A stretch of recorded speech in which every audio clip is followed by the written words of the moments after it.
Pressure exerted by a liquid column.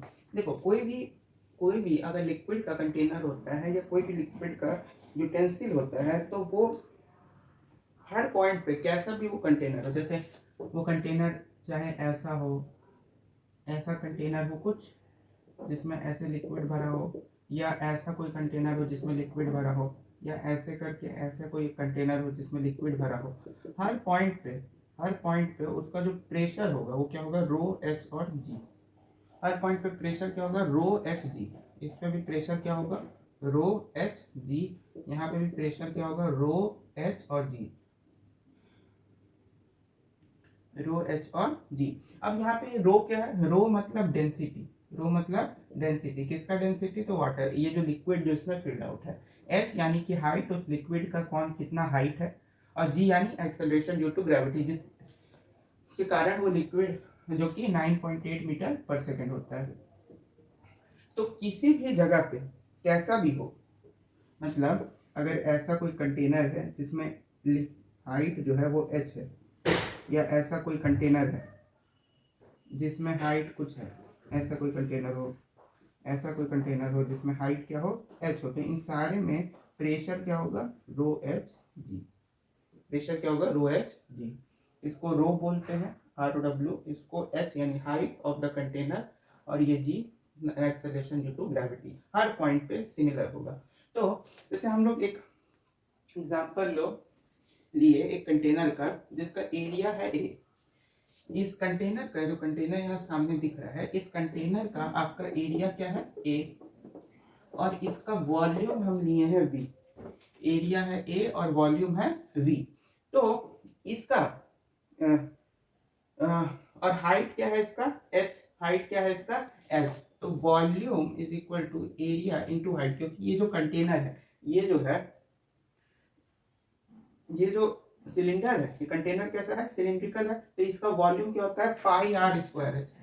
Cylinder का volume होता है पाई आर स्क्वायर है, जिसमें पाई आर स्क्वायर क्या हो गया, एरिया, और एच आपका हाइट। तो एरिया को हम लोग ए माने हैं, हाइट को एच, तो इसका वॉल्यूम क्या हो गया, इसका कंटेनर का ए और एच, ए इंटू एच।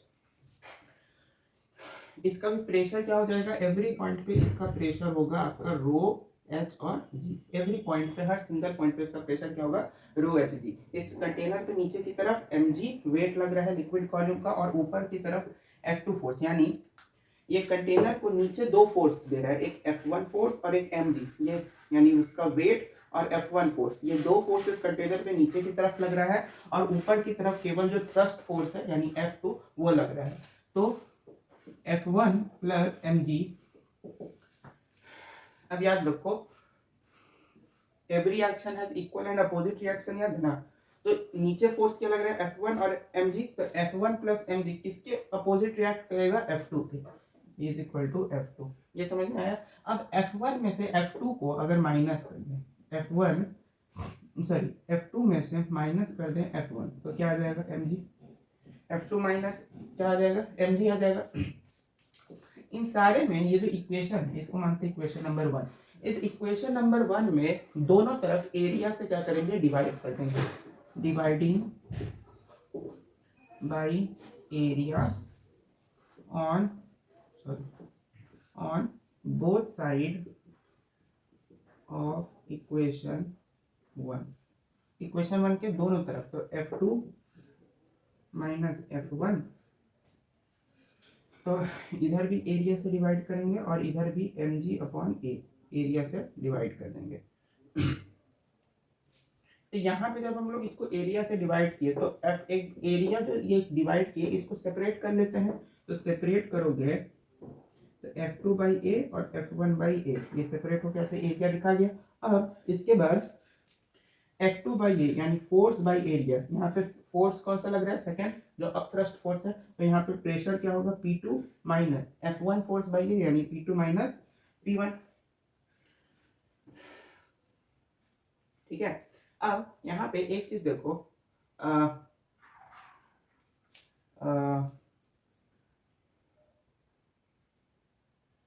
एरिया क्या था, एरिया आपका होता है ना volume upon H, V upon H होता है। अच्छा एक काम करें, मास का याद करो, मास क्या होता है, मास बाई वॉल्यूम क्या होता है, डेंसिटी, यानी M by V is equal to rho, density को हम लोग रो से रिप्रेजेंट करते हैं, तो मास बाई वॉल्यूम किसके बराबर हो गया, रो के बराबर।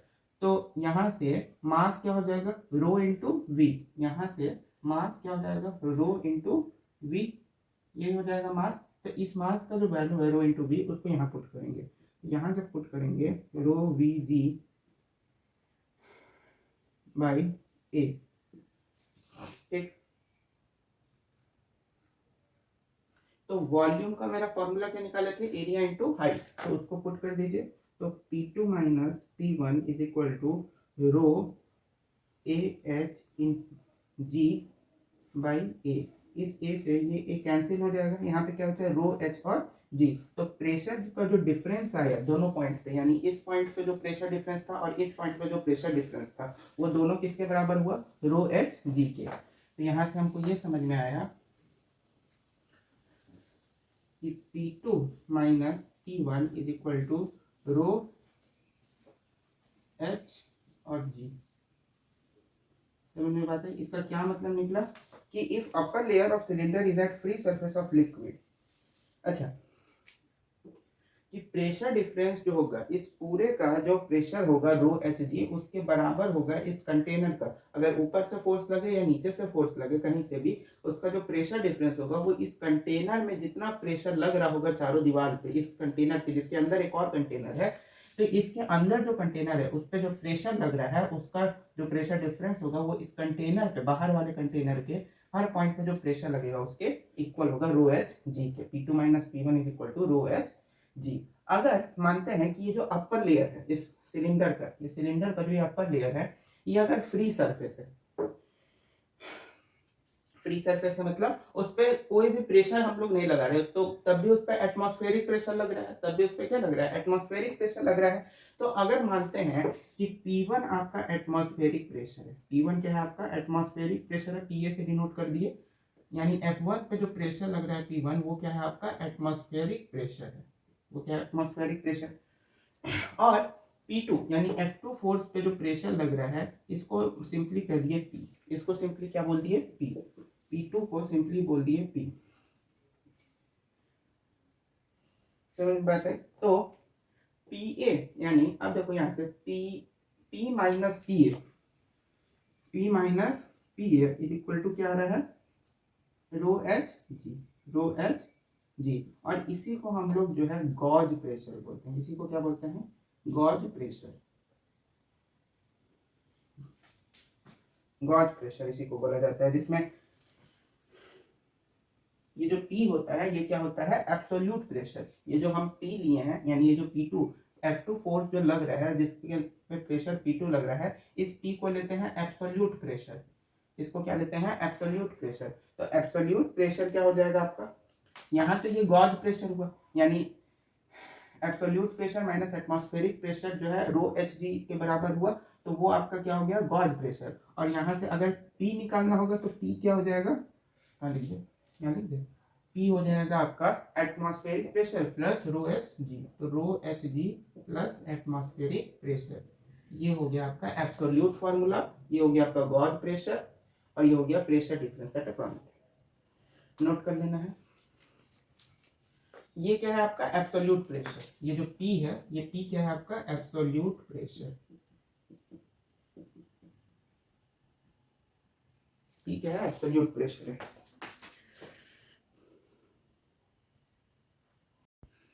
हम जानते हैं हाइड्रोलिक लिफ्ट को, देखो हाइड्रोलिक लिफ्ट को समझते हैं, पास्कल लॉ याद है, पास्कल लॉ क्या बोलता है कि प्रेशर जो होगा हर पॉइंट पे, अगर कंटेनर है, इनक्लोज्ड कंटेनर है, अगर चारों तरफ से वो बंद है, तो इस पॉइंट पे जितना प्रेशर लगेगा उतना ही प्रेशर इस पॉइंट पे भी लगेगा, यानी अकॉर्डिंग टू पास्कल्स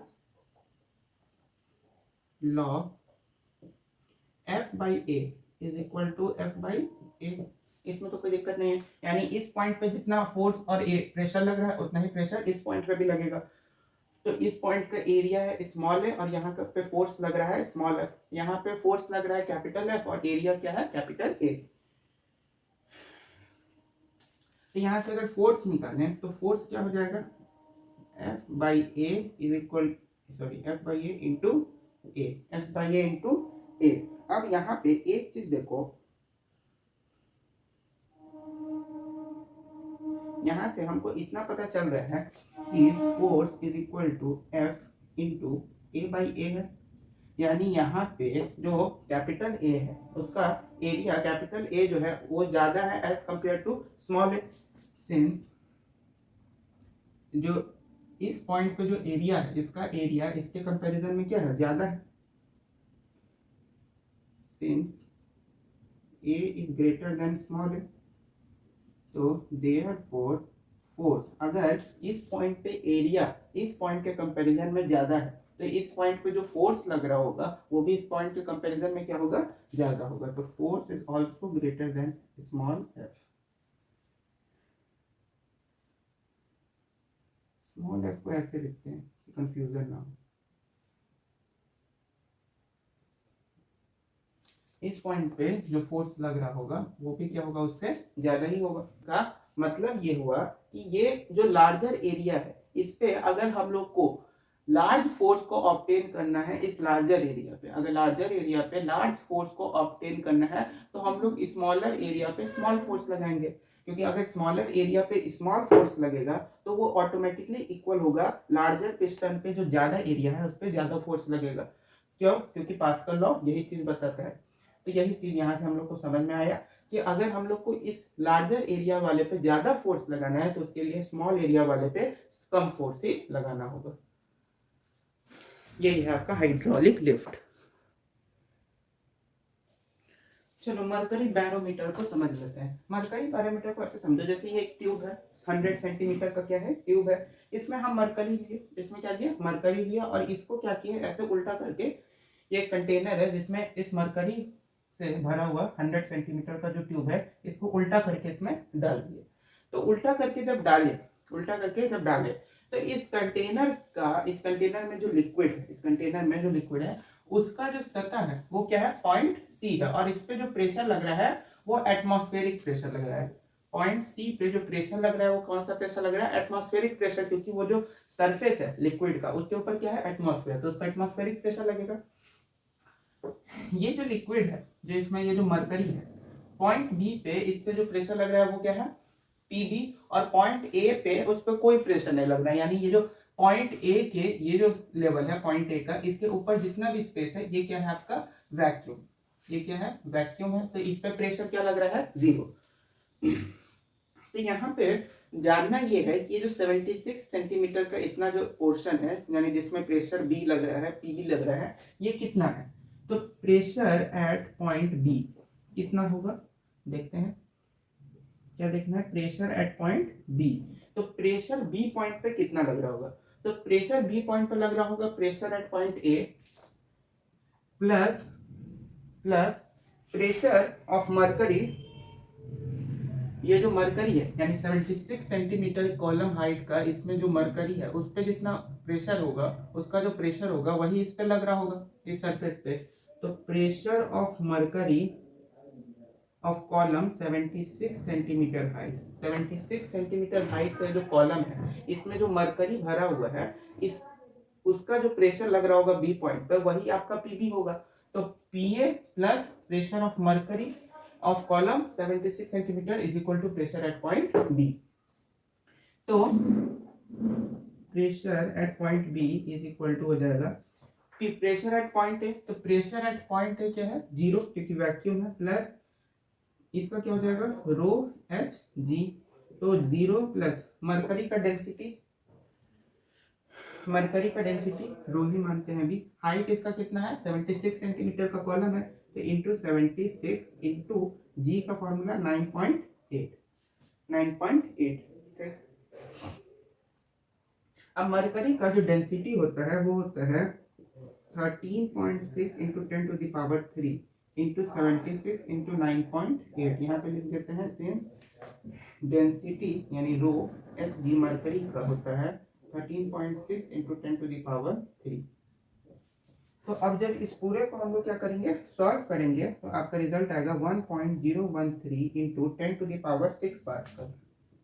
इस पूरे को सॉल्व करोगे तो इतना रिजल्ट आपका आएगा। तो यहाँ पे अगर तुम ध्यान से देखो तो जो पॉइंट जो सी है, जो सी पॉइंट है और जो बी पॉइंट है, वो दोनों क्या है, सेम लेवल पे है।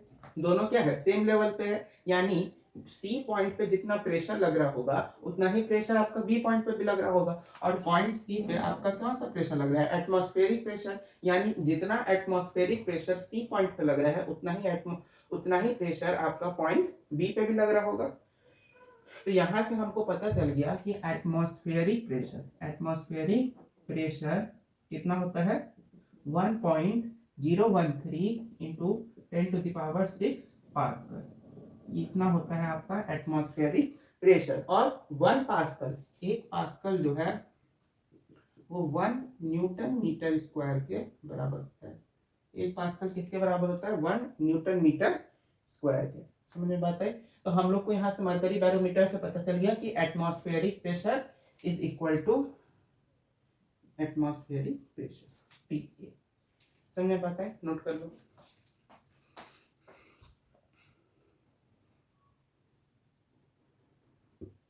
अब हम लोग को ये तो पता चल गया कि एटमॉस्फेरिक प्रेशर कितना होता है, 1.013 इंटू 10⁶ पास्कल।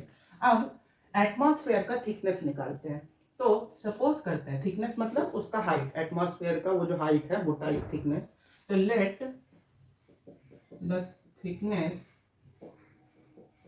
और या थिकनेस ऑफ एटमॉस्फेयर का जो थिकनेस होता है VH, उसको हाइट क्या देता है उसका H।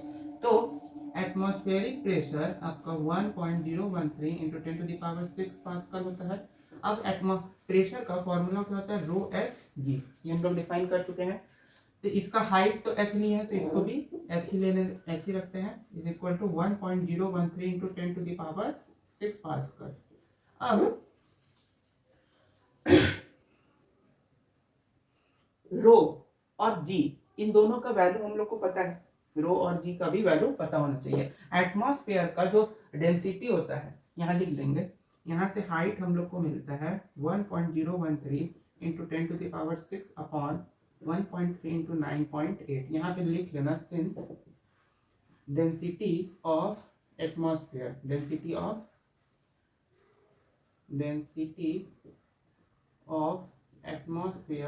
Is equal to 1.3।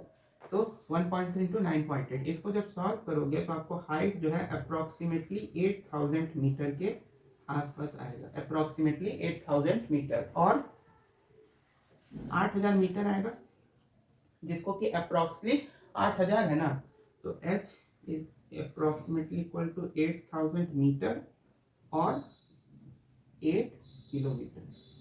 8000 metre या 8 किलोमीटर के बराबर आएगा आपका हाइट। तो इतना आपका हो गया थिकनेस ऑफ द एटमॉस्फेयर। कितना हो गया, 8000 मीटर अप्रोक्स, यानी लगभग। ये क्या होता है, सिमिलर टू, यानी हो सकता हो अप्रोक्स इतना, मतलब एग्जैक्टली इतना नहीं आया, हो सकता आया हो कुछ 7980 मीटर या 7960 मीटर। तो उस 960 मीटर को अप्रोक्सीमेटली इक्वल टू 8000 मीटर मान लिया, लगभग 8 किलोमीटर तक।